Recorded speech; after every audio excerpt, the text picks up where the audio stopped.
I mean, she was the everyday average high school girl, you know, getting ready for Christmas. This was a crime that made everyone stop and think in 1979. It scared people to the point that they stayed home during the Christmas season, and the killer was never caught.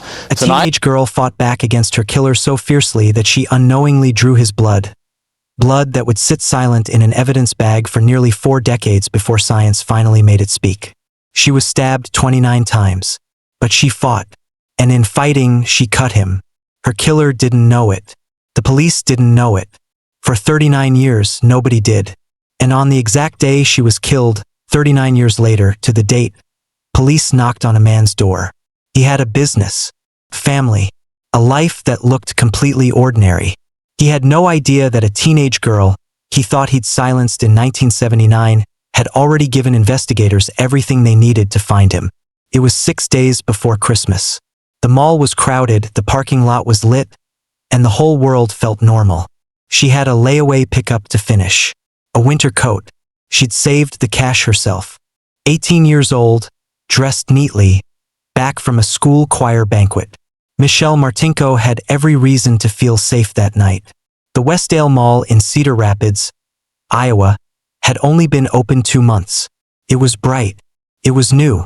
It was the place everyone wanted to be. She was last seen just before closing time, walking through familiar aisles, chatting with friends who worked the registers. She made her way across the parking lot toward her family's tan and green 1972 Buick Electra.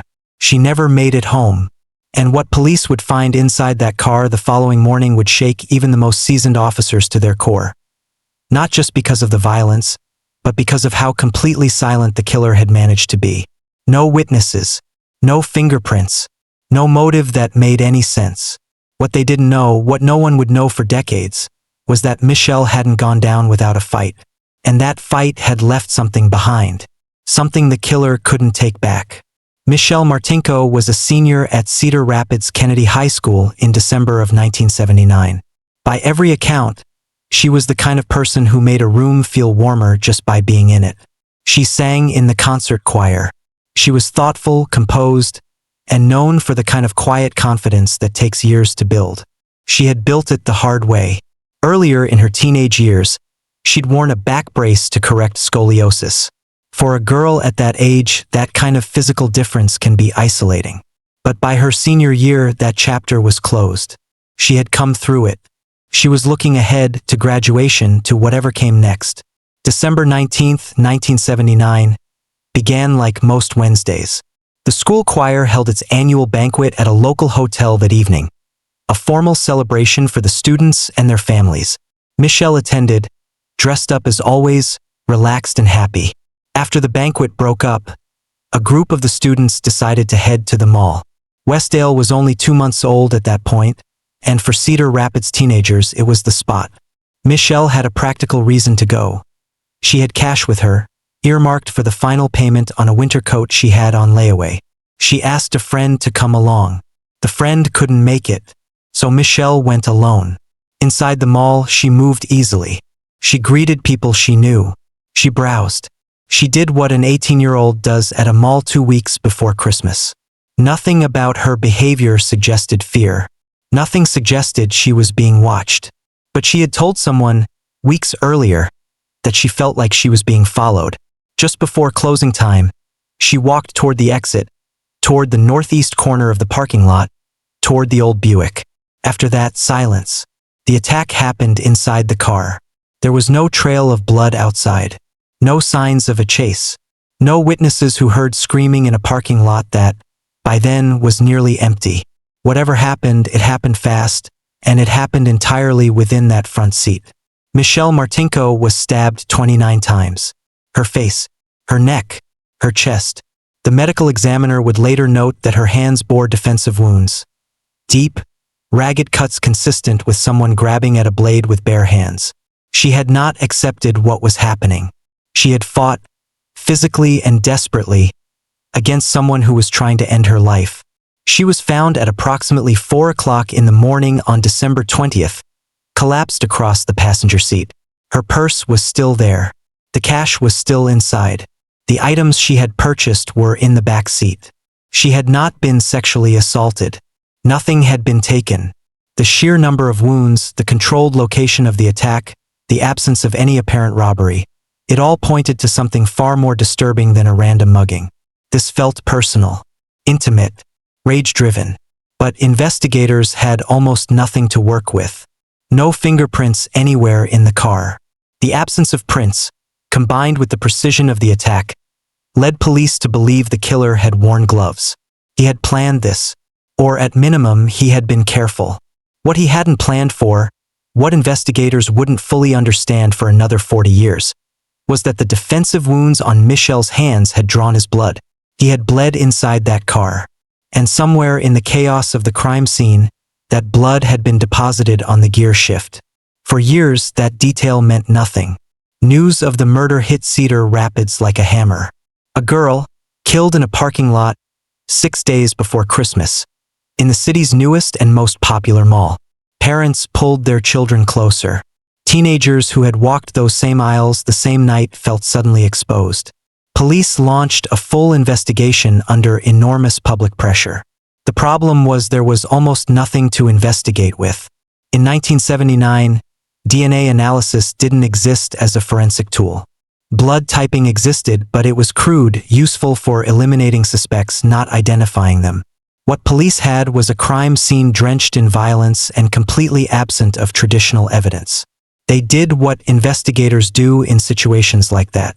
They started looking at the people closest to the victim. Michel's former boyfriend, Andy Siddell, came under immediate scrutiny. They had dated for about 2 years. Friends described him as possessive during the relationship, someone who needed to know her whereabouts, who kept showing up after they broke up.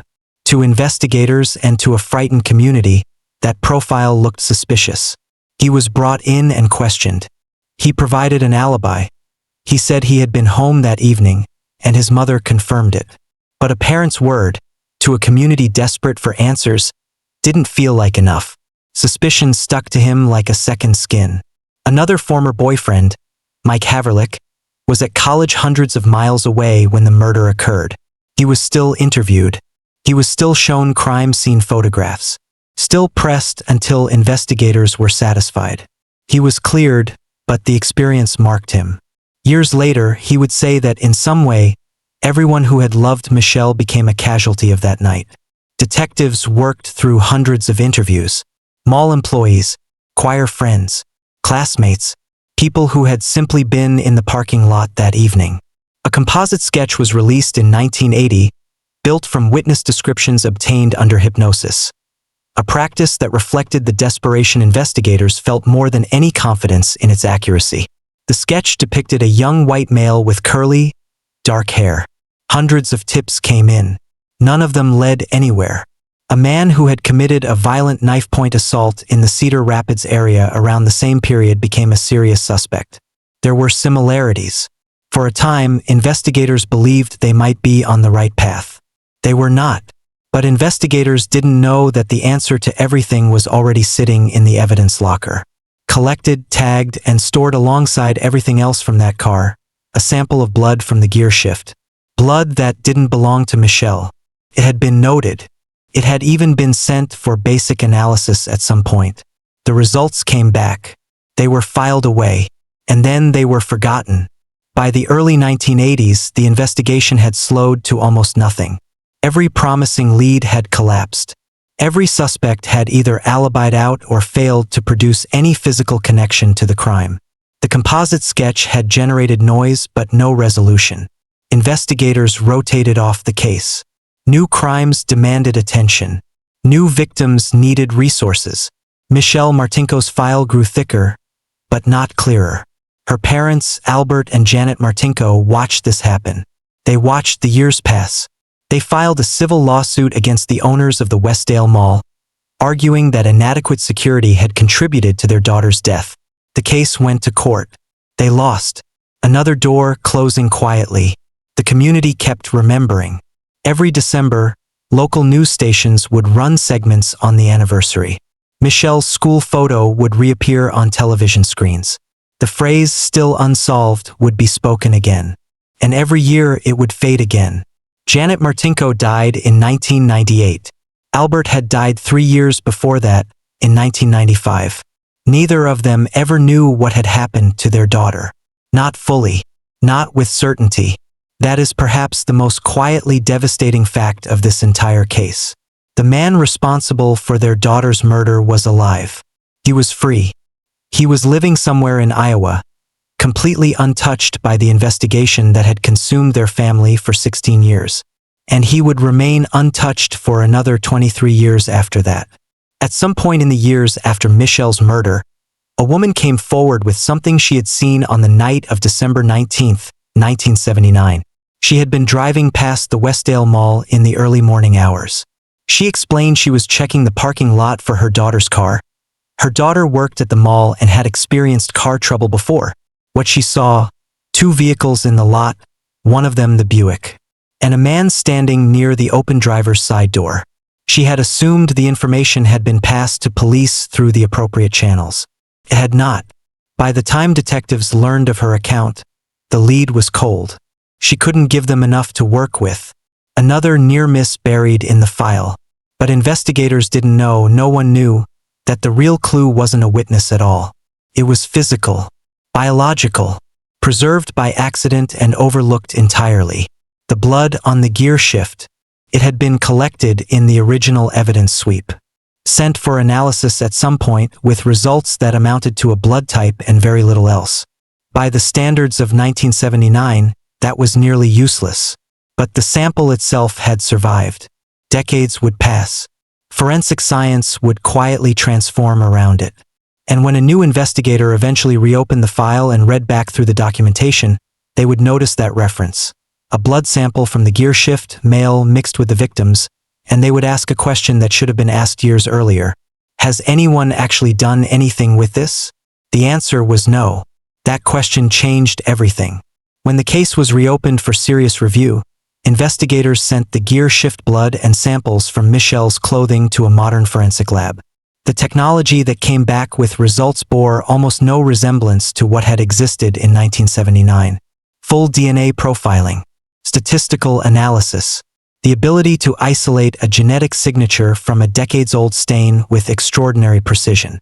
The results confirmed what that old blood type had hinted at. The DNA did not belong to Michelle Martinko. It was male. It was present in sufficient quantity to build a complete profile. And based on its location, mixed with Michelle's blood on her clothing and on the car's gear shift, the implication was clear. The killer had cut himself during the attack. The probability of a random individual matching this profile, less than 1 in 100 billion. The profile was entered into CODIS, the national database of known offenders' DNA. No match came back. Whoever had done this had never been arrested for a qualifying felony. He had no DNA on file anywhere. For years, that detail meant nothing beyond frustration. Then came a different strategy. In 2017, investigators worked with a forensic company specializing in DNA phenotyping, the process of extracting physical trait information from a genetic profile. Color, hair color, ancestry markers. The technology was still relatively new, but the concept was straightforward. If the database couldn't give them a name, maybe the DNA itself could give them a face. What came back surprised people. The profile indicated a white male with blonde hair and blue eyes. That description was almost the exact opposite of the composite sketch that had circulated for nearly 4 decades. The sketch, built from hypnotized witnesses in 1980, showed a dark-haired man, which meant that for 37 years, the public had potentially been looking for the wrong person. The phenotyping image was released publicly. Tips flooded in. Cedar Rapids turned over its collective memory, flipping through old yearbooks, comparing faces. Recognition, if it was ever coming, didn't come. Then came 2018, and an approach that redefined what cold case investigation could look like. The arrest of the Golden State Killer in April 2018 had just demonstrated something that changed law enforcement forever. A killer could be identified not by finding their own DNA in a database, but by finding their relatives' DNA, relatives who had voluntarily submitted their genetic information to consumer ancestry sites. Investigators uploaded the Martinko DNA profile to GED Match, a publicly accessible genealogy database used by people researching their family trees. They weren't looking for the killer. They were looking for someone who shared his DNA. In July 2018, the search yielded a lead. What followed was months of painstaking genealogical reconstruction. Birth records, marriage certificates, death notices, census filings. Investigators built a family tree outward from that single genetic connection, identifying relatives, testing branches, ruling out lines that didn't fit. Some family members provided voluntary DNA samples. Entire branches were eliminated. The tree shrank, defocused, pointed. 3 brothers, all from Manchester, Iowa, all sharing genetic material consistent with the profile from the gear shift. None of them had ever been suspected in Michelle Martinko's murder. None of them had criminal records that would have placed their DNA in any law enforcement database. For 40 years, they had existed completely outside the reach of this investigation. Now investigators needed to know which one of them had been in that parking lot. Surveillance began quietly. No warrants, no confrontations, just careful observation. 2 of the brothers provided their DNA through collected discarded items. A straw from a drink, a toothbrush from a trash bin. Both were tested. Both were eliminated. That left one. Jerry Lynn Burns, Manchester, Iowa, business owner, family man. By every observable measure, an ordinary person living an ordinary life. On an autumn evening in October 2018, investigators followed Burns to a pizza restaurant. He ordered a soda. He drank through a straw. He ordered another. He drank through a second straw. When he was finished, he discarded both. Detectives collected them from the trash. The sample went to the lab. The profile from Jerry Burns' straw was an exact match to the male DNA found on Michelle Martinko's clothing and on the gear shift of her family's car. A probability of mismatch so small it was, for all practical purposes, 0. 39 years of silence ended in a strip mall trash can in Manchester, Iowa. On December 19, 2018, exactly 39 years to the day after Michelle Martinko was murdered, police arrested Jerry Lynn Burns. The date was chosen deliberately. Investigators wanted to see his reaction. When they told him his DNA had been found inside the car, Burns didn't offer a denial and didn't offer an explanation. He simply said, "Test the DNA." He had no idea they already had. Michelle's parents had both been dead for more than 2 decades by the time Jerry Burns was arrested. They spent the final years of their lives waiting for an answer that came too late to reach them. Their daughter had fought hard enough to wound her killer, had left behind the only evidence that would ever matter, and neither of them lived to see it used. Jerry Lynn Burns went to trial in February of 2020 in a venue outside Lynn County. The case had been embedded in Cedar Rapids' collective memory for so long that finding an unbiased jury near the crime scene was considered impossible. The prosecution strategy was clean and unambiguous. The case lived and died on DNA. There were no eyewitnesses. There was no confession. There was no established motive. What there was, the only thing there needed to be, was a genetic fingerprint that science had made impossible to ignore. Forensic experts explained the statistical weight of the match. Former investigators took the stand and described the original crime scene, the wounds, the deliberate absence of fingerprints. The medical examiner's findings were revisited: 29 stab wounds, defensive injuries on both hands, evidence of a sustained struggle. The defense acknowledged that the DNA matched their client. Their entire case rested on one alternative: contamination. They brought in a forensic consultant to discuss the concept of secondary DNA transfer, the idea that genetic material can sometimes move from one surface to another through indirect contact. The consultant was careful to note he was not asserting that had happened here. The prosecution countered that the evidence's storage, while imperfect by modern standards, was standard for 1979, and that the specific location of the DNA, mixed with blood, present on both the clothing and the gear shift, was inconsistent with any passive accidental transfer. A former cellmate of Burns testified that when asked directly whether he had committed the crime, Burns told him he couldn't talk about it. He also described an offhand comment Burns made during a card game, a remark about the mall. The defense attacked the cellmate's credibility. The prosecution argued it fit a pattern. Burns had given recorded interviews to police after his arrest. In one, he said it was possible he had blocked out the memory of committing the crime. The jury deliberated for 3 hours. Guilty. First-degree murder. Burns was sentenced to life in prison without the possibility of parole. His legal team appealed on constitutional grounds. In March of 2023, the Iowa Supreme Court upheld the conviction in full. For Michelle's surviving family, cousins, friends, classmates now in their late 50s and 60s, the verdict arrived wrapped in something complicated. Relief, yes, but also the weight of everything that had been lost in the waiting.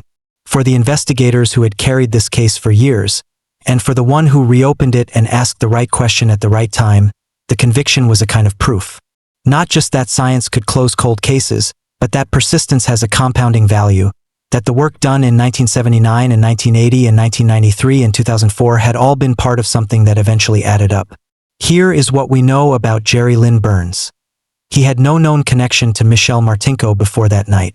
No relationship, no shared history, no established reason to want her dead. What drove him into that parking lot, and into that car, and into 29 acts of violence against a girl he apparently didn't know? That answer has never been given. Burns has offered no explanation, no remorse, no accounting. The motive remains, in the truest sense, unknown. What we know about Michelle Martinko is this. She was 18 years old, 6 days from Christmas, going home after a good night with people she cared about. She had her whole life in front of her, and she knew it. When the attack came, she did not accept it. She fought with everything she had against something she couldn't survive. And in fighting, in refusing, she drew his blood. She didn't know she was doing it. She couldn't have known what it would mean. But that act, that desperate, instinctive act of self-preservation, is the reason Jerry Burns's life is what it is today. Michelle Martinko became the only witness who could never be dismissed. The only evidence that couldn't be lost. The only testimony that didn't fade with time. Nearly 4 decades after her death, in a forensic laboratory far from that parking lot, Michelle Martinko finally got to speak. And justice listened. Leave me a comment. If Michelle's blood evidence had been properly pursued in the 1980s, before DNA technology existed, do you think the case could have been solved sooner? Or did solving this case actually require the exact technology that only existed in 2018?